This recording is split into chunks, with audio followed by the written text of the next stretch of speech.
Happy Friday, everybody. We're going to look at the worksheets that I normally would have handed out to you. We'll go over the answers with you, try to explain some to you. If you have any problems understanding, just email me. The worksheets will be attached to Canvas if you want to try them later on. And you can go back and check them out with the video and see what happens with them as well. Anyway, this potential energy diagram, remember I said you had to have enough energy to get over the top there. So the above is the above reaction. A plus B is C plus D plus energy. Is it endo or exothermic? Okay, it's given off heat, so it's exothermic. What letter represents the potential energy of the reactants? Okay, here's the reactions. How high can the potential energy go from the bottom up to here? That's how much potential energy the reactants have. What letter represents potential energy of the products? Here's the products over here, so that would be F. Very good. Which letter represents the heat and the reaction of delta H? Heat of reaction of delta H.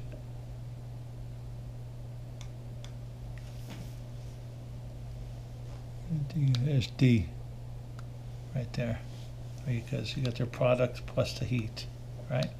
Product plus the heat. Which represents the heat of reaction of delta H? D. Okay, I just did that. Sorry. What letter represents the activation energy of the forward reaction? How much energy does the forward reaction have? Right there, that little. Once it gets that much energy, little a there, once it gets that much energy, it can go up to the top of the reaction chain there. Which letter represents the activation energy of the reverse reaction? It's going to be E. If you needed to reverse it, you would have to have that much energy given off. Which energy represents potential energy of the activated complex? Of course, the activated complex is the big bump up there. That would be C. If the reverse reaction, if you're going to take this reaction and reverse it, the energy would be added, so it would be endothermic. If you added a catalyst, which letters would change? You put a catalyst in, which helps the reaction occur better. A, it doesn't need so much energy. C, the amount of energy needed to get over this. And E, the amount of energy that was picked up by this, with all that energy being given off there to make the product. Okay, the other Le Chatelier's principle, where you add things to, here's the reaction up there. If you were to add or remove things, that would be change the reaction. It would change the amount of stuff in there. So the equilibrium shift, the amount of nitrogen, the hydrogen, and the ammonia, and let's see what happens. If you added hydrogen, okay, it would go to the right because you'd have extra hydrogen, so you have to get rid of it over there. The amount of nitrogen would decrease because you made more stuff. The NH2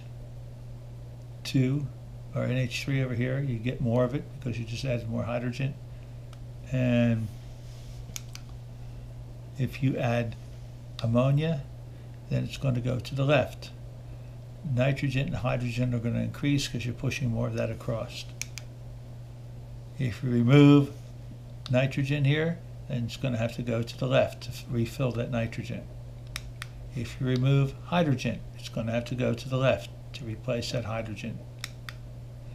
If you remove ammonia, then it's going to go to the right to replace the ammonia. Increase the temperature, because temperature is given off here. If you increase the temperature, it's going to go to the left. Decrease the temperature, take that energy out of there, it's going to keep going over there to increase the temperature, so it's going to go to the right. The pressure, let's see, there's 4 moles here and 2 moles there. So if you increase the pressure, the 4 there and 2, it's going to go to the right. If you decrease the pressure, it's going to go to the left. So that's Le Chatelier's principle right there. Pretty cool how to do it. Oh, equilibrium constant. So this is the last part of what I told you about. Equilibrium constant. Nitrogen plus hydrogen makes ammonia. So ammonia's up there, the nitrogen and the hydrogen are there. There's 3 hydrogens, so it's a third 3 for the superscript. There's 2 ammonias, so there's a 2 for the superscript. There's 1 and 2, so there's only 1 for the superscript. That would be the equilibrium constant right there. If you had numbers to fill in, number of moles of them, you could fill it in. Equilibrium constant of potassium chlorate breaks down into potassium chloride and oxygen. So let's see, potassium chlorate. There's 2 of these and 2 of them, so that would cancel out, and you end up with your oxygen there. There's 3 of them. Water, and breaks down into hydrogen and oxygen. Okay, right there.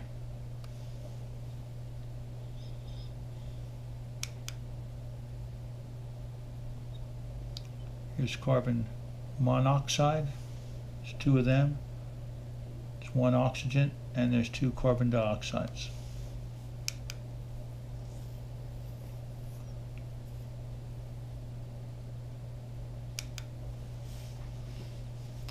Entropy. It's going from mixed up nice or all together to breaking it down. You're going to increase entropy. Water. It's going to decrease it, going from a liquid to a solid.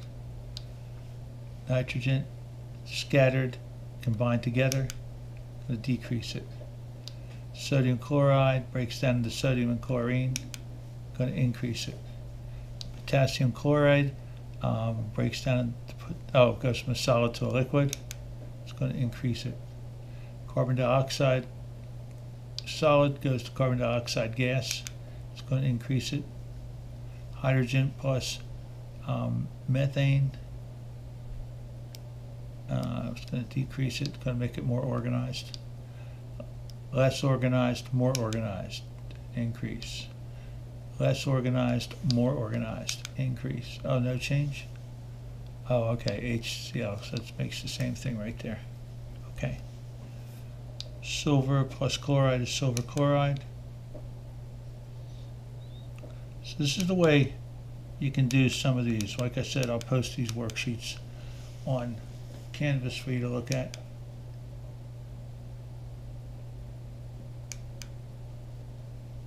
I'll do one or 2 of these. This is not going to probably ever show up, and maybe 1 question on the quiz. Or the test. I'm not sure. Nitrogen minus 0.01 mole of N2. So there's your 0.01 N2 there.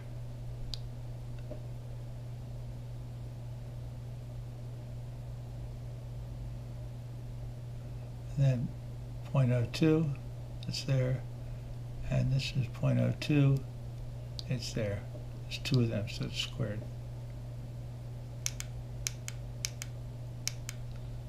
So if you really want to try that one, you can, but that's not tested. That's just, you want to go on to AP, that's what you can do. So let's see what's happening. Monday, there'll be a Kahoot. You can do the review. You can work on your reviews. You can ask me any questions. I think I'm going to either try at about 9 o'clock to go on either the big blue button or I don't know what other type of ways can I get a hold of you. I guess I could probably try Zoom as well. I'll let you know Monday morning, or maybe I'll let you know on Friday what we're going to do at a certain time. So if you have any questions, you can ask me questions. If you don't, I'll sit there and talk to myself on Zoom or Big Blue Button or whatever it happens to be. And then Tuesday, we will have Wednesday, we'll have the unit test. Tuesday, there's a worksheet to do, a study guide thing, so you can do that as well. Turn that in.